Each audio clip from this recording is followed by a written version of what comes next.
அதிமுக தலைமையிலான அணியாக இதை பார்க்க வேண்டாம். தேர்தல் முடிவுகளுக்கு பிறகு நாம் ஆட்சியில் பங்கு பெறும் வாய்ப்பு இருக்கிறது. ஏன் துணை முதல்வர் பதவி கூட கிடைக்கலாம். அதற்கு தகுதியான அளவில் சீட் ஷேரிங் நடக்கும். குறிப்பாக பாஜகவிற்கு 40 இடங்களை உறுதியாக கேட்டு பெறுவோம்.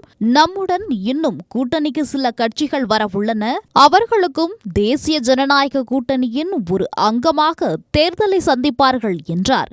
உடனே மாநில செயலாளர் கராத்தே தியாகராஜன் எழுந்து, நீங்கள்தான் என்டிஏ கூட்டணி என சொல்கிறீர்கள். ஆனால் மாநில தலைவர் நயினார் நாகேந்திரன் அதிமுக தலைமையிலான கூட்டணிதான் இது என சொல்கிறார். இது குழப்பத்தை ஏற்படுத்துகிறதே என கேட்க, அதற்கு சந்தோஷ் மீண்டும் மீண்டும் சொல்கிறேன், இது என்டிஏ தலைமையிலான கூட்டணிதான். இதில் எந்த சந்தேகமும் கட்சி நிர்வாகிகளுக்கு வேண்டாம் என்றார் உறுதியாக. தொடர்ந்து அவர், தமிழகத்தில் மீடியாக்கள் பெரிய அளவில் நம் கூட்டணிக்கு ஆதரவாக செயல்படவில்லை.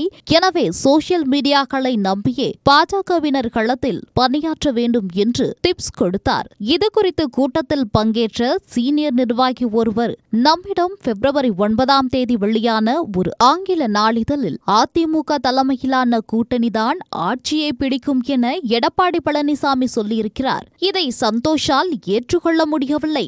எனவேதான் என்டிஏ தலைமையிலான கூட்டணிதான் தமிழகத்தில் அமைந்திருப்பதாக நிர்வாகிகள் மத்தியில் உறுதிப்படுத்தியிருக்கிறார்கள் என்றார்.